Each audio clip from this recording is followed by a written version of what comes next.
So what's in this plan, the proposed plan? It would see Wellington slowed to 40 kilometers per hour. It also would have a reduction from 4 car lanes to 2 throughout, dedicated bike lanes the entire length, and then the removal of 30 evening and weekend on-street parking spots. CBC's Jim Agapito asked people on Wellington Crescent for their thoughts on these changes. Kylie Lang. I think it's cool because I live on Wellington and my mom's always telling me to be careful when biking because she said someone got hit a while back. And I go to a school where like our bike lock is always full, so I think it's good that maybe people are going to get bike lanes, but it's also maybe bad that the traffic might be a bit slower. But it's good to be safe. It make me feel a lot more confident in biking down Wellington because sometimes it's just not so safe. John Heminger. I think it would be awesome. Way too much traffic on Wellington Crescent, and bike riders need room to get around also. I'm Jen Cornelson. Well, I'm a cyclist and a motorist and a pedestrian that uses this, so I'm for it. I guess I don't know much about the temporary nature and like when the temporary thing is gonna be done. I think that's sometimes problematic when something is just in for a little while because people adjust their travel and stuff like that, and then all of a sudden there's a change, and that change is always hard. So I know that on Wellington Crescent, further down there, the rules change summer to winter, and the speed changes and stuff like that. So I think sometimes that's a little bit confusing. I'm like, is it my right of way right now or not? I don't know. So as a cyclist, that sounds like an improvement. As a motorist, I don't know until I try it, I guess. Patty Wiens is here to weigh in. She sits on the board of directors of Bike Winnipeg. They were one of many groups, and she was one of many cyclists to call on the city to come up with a solution. And she's here via Zoom. Good morning. Good morning. How are you today? I'm well. So what did you think when you look at this temporary plan? What do you like about what's in it? And do you see anything that's missing? You know what? This is exactly the plan that we asked for last year during the Public Works meeting. We said, listen, we need something there.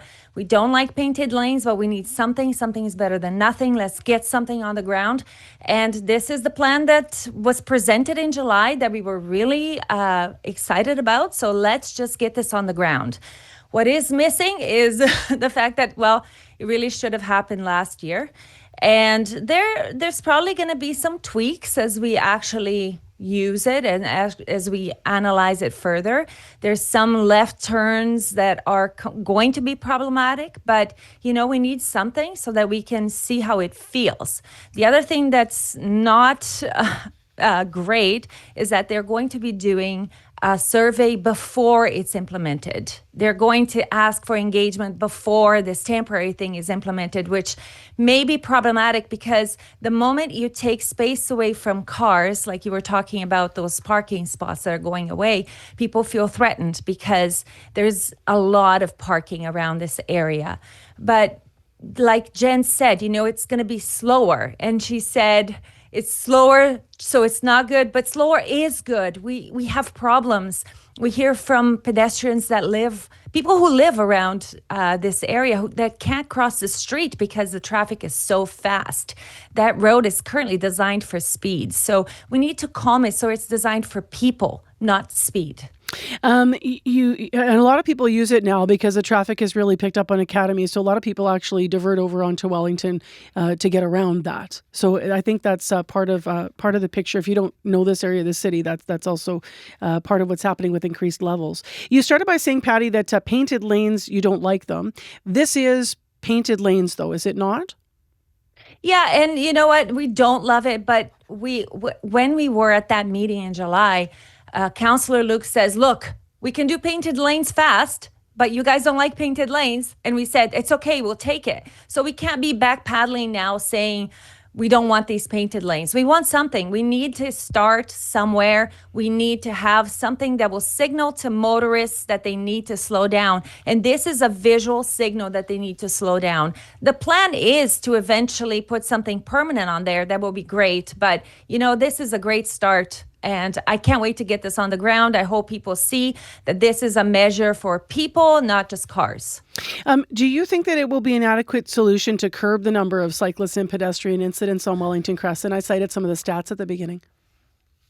I hope so. I hope it decreases the number of collisions. I hope people see that this is a shared space.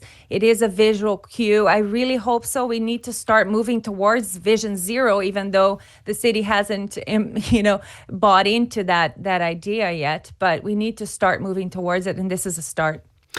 What do you hope that Winnipeggers consider when they're taking part in the public consultation? I know you said it's complicated and you think that is maybe flawed, that you'd rather have this go up temporary and just happen and then people give feedback rather than consultation. But what do you hope people keep in mind or consider? I hope they keep in mind that this is a solution that's safer for everyone outside of a car, and 30% of the population cannot drive. We need to consider that 30%. We need to consider kids. We need to consider people who choose not to drive to work.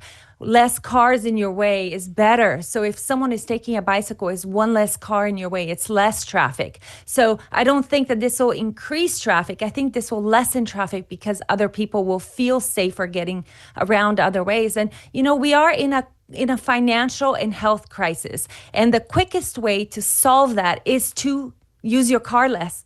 Both those crises can be solved with just choosing the bicycle, choosing to walk, and this helps to get there.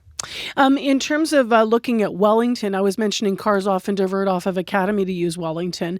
I'm curious whether or not an alternate solution could have been further improving bike lanes on Grosvenor, which is nearby, for example, or on Kingsway, rather, which is nearby, for example, for the bike lanes, and then leaving Wellington alone. Or why is it important that Wellington gets changed? Why is it that bicycles always have to take an alternate route? Why is it that we have to leave, some spaces so fast for cars? I'm going to push you here a little bit because someone listening might say because there's more cars. Yeah, I understand that, but that's because there's no alternative. That's why there's more cars. Nobody wants to spend $12,000 a year driving, throwing it away. And so if you offer a different alternative, people will choose it. So we need to start moving away from, there's more cars. We need to start thinking, what other ways can I use to get around that is not by car?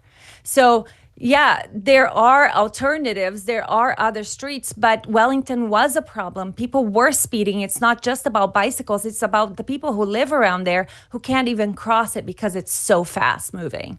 Well, we'll see if people make different choices because of this, and also if safety improves as well. Patty, thanks for being on. You bet. Anytime. You can take part in this survey on the city's website right now, so you can check that out. The city of Winnipeg, by the way, declined CBC's request for an interview.